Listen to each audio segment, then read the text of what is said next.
Ok, bonsoir à tous. Désolé du retard de cette vidéo. Euh, Cette vidéo est consacrée au traitement statistique des données avec le logiciel SPSS. Donc, il va s'agir dans cette vidéo, dans cet exercice, de pouvoir en quelques minutes résumer, si on peut dire, le processus de création de base de données sur le logiciel SPSS. Donc, on va passer dans un premier temps par la création d'un mini questionnaire, après à l'entrée, sinon que à la création de la base de données, et après au renseignement de la base de données, tout ce qui va suivre comme traitement et analyse. Et donc, sans plus tarder, nous avons ici le logiciel qui est ouvert, en tapant annuler. Mais ici, on se met dans la peau d'un chercheur.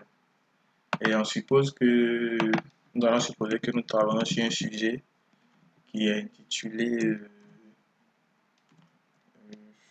je prends un sujet, je vais dire par exemple, étude, par exemple, de, des prix de produits vivriers dans les marchés de la ville de Poitiers. Alors, on suppose que c'est notre sujet qui est là et on nous demande de produire un questionnaire, aller sur le terrain, collecter les informations. Et donc, sans plus tarder, je vais venir commencer mon questionnaire, à éditer mon questionnaire. Mais je vais poser des questions pour que vous puissiez comprendre. On va pas aller dans beaucoup de détails, avoir une longue liste de questions. On va aller, si on peut dire rapidement, sur 5 à 6 questions. Et après, on va passer à la saisie de données sur le logiciel SPSS. Et donc, sans plus tarder, nous allons passer maintenant à la saisie. Donc, comme première question, on peut poser la question. Surtout que notre question sera dirigée vers les commerçants. On peut demander quel est votre âge. Généralement, les questionnaires, on commence par les questions à caractère sociodémographique. Ici, quel est votre sexe? Votre sexe. Ok. Troisième question. Quel type de vivrier vendez-vous? Ou bien commercialisez-vous? Ça dépend de comment vous orientez le travail. Bien la question. Et ici, on pose la question de, par exemple, à combien, ce sont des questions comme ça, hein, juste à combien vendez-vous le kilogramme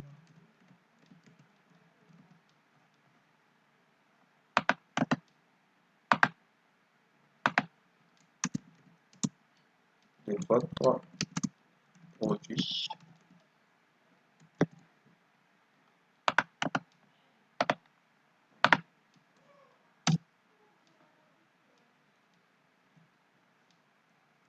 Selon vous,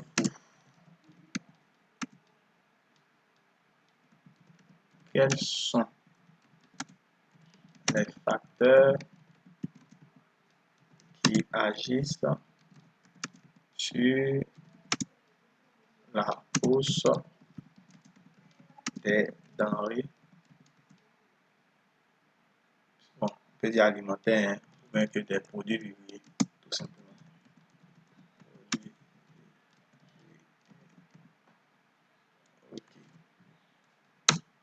Bon, on peut poser autant de questions. On va poser une dernière question.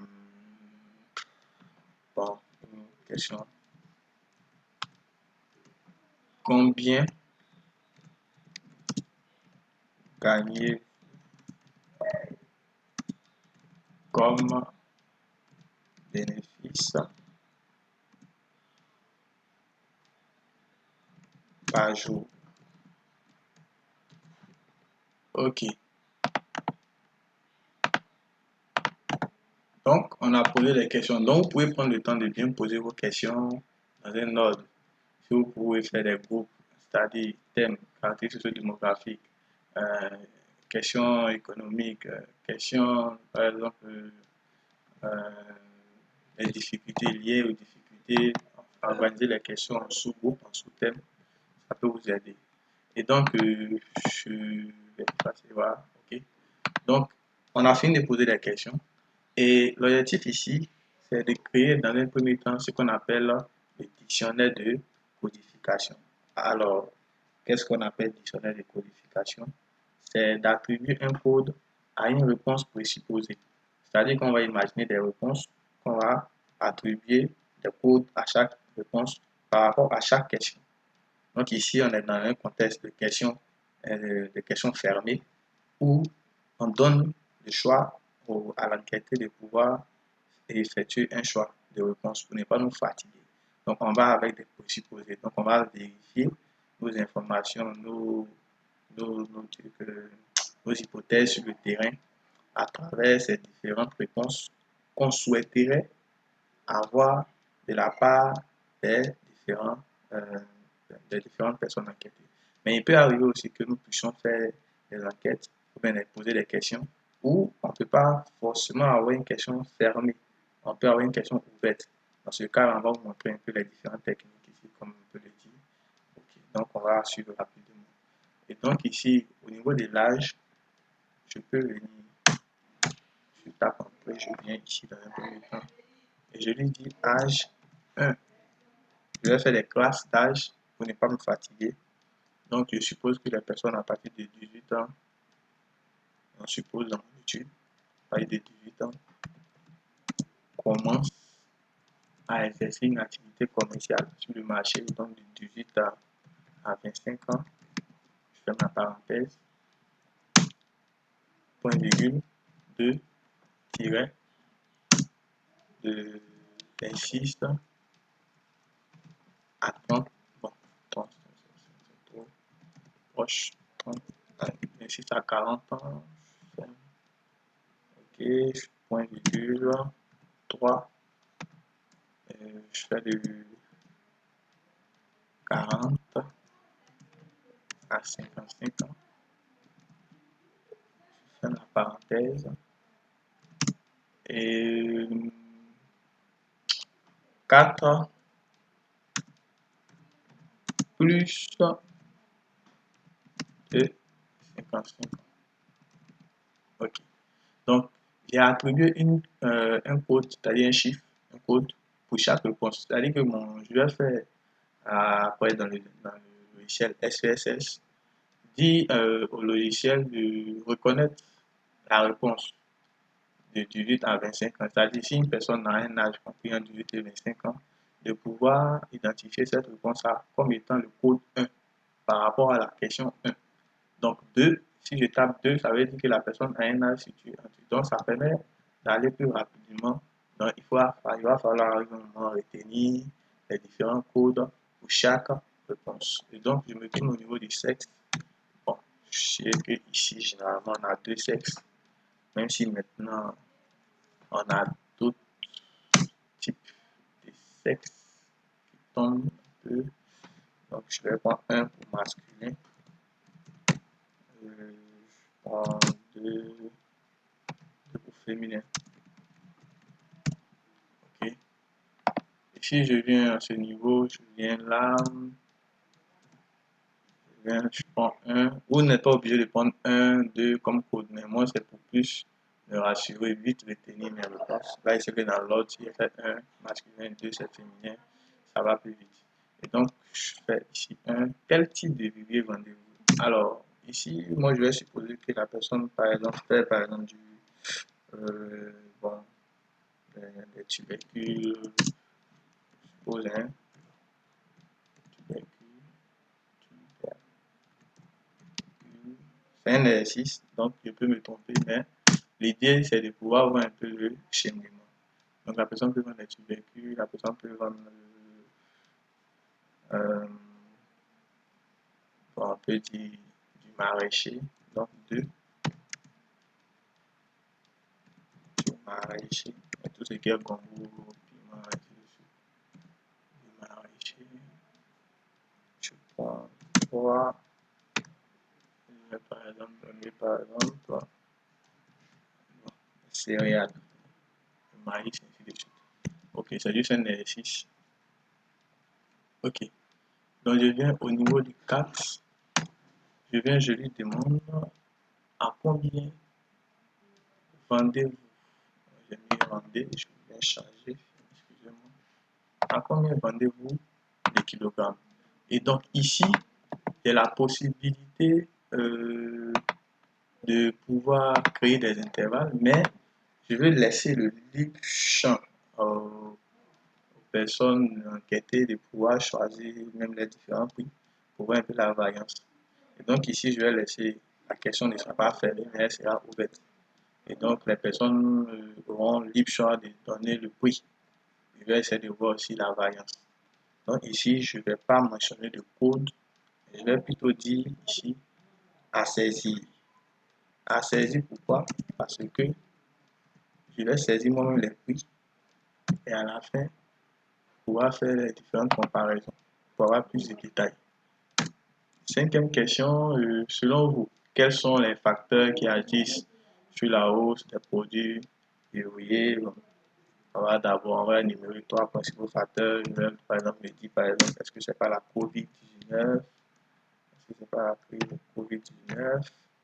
Je viens là, je prends, je dis la deuxième réponse.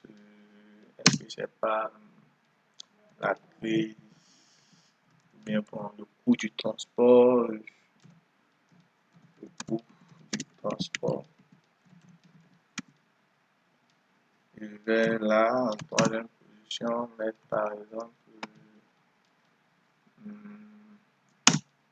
bon, non, je vais dire par exemple le coût d'achat des produits. Ok, donc je suppose que ce sont les différentes réponses. Ok. Et donc ici, je viens chercher une dernière réponse. Ici, combien gagnez-vous comme bénéfice? Donc ici, dans ce cas, je vais venir, je vais corriger ça d'abord. Je vais faire des intervalles pour pouvoir me retrouver. Donc je dis 1, la personne gagne par exemple entre 1000 francs, 1000 et 5000 francs. Je dis 2, la personne gagne en 5000. Et par exemple, je vais aller rapidement, 5000 francs CFA, 3, 5000 à 50 000 francs CFA. 4, 4 plus de 50 000 francs CFA. Ok, et donc je suppose que j'ai fini mon dictionnaire de codification pour les questions. Donc pour chaque question, vous devez avoir des codes attribués ou la modalité parfaite pour pouvoir bien renseigner. Soit on laisse la question ouverte, donc ça devient à saisir, soit on laisse la question fermée et on met le code pour chaque réponse souhaitée. Donc on va s'arrêter là et on va poursuivre dans la prochaine vidéo pour aller dans le logiciel SPSS, montrer comment créer le masque de saisie et comment faire entrer les données. Donc, je vous remercie et à tout à l'heure.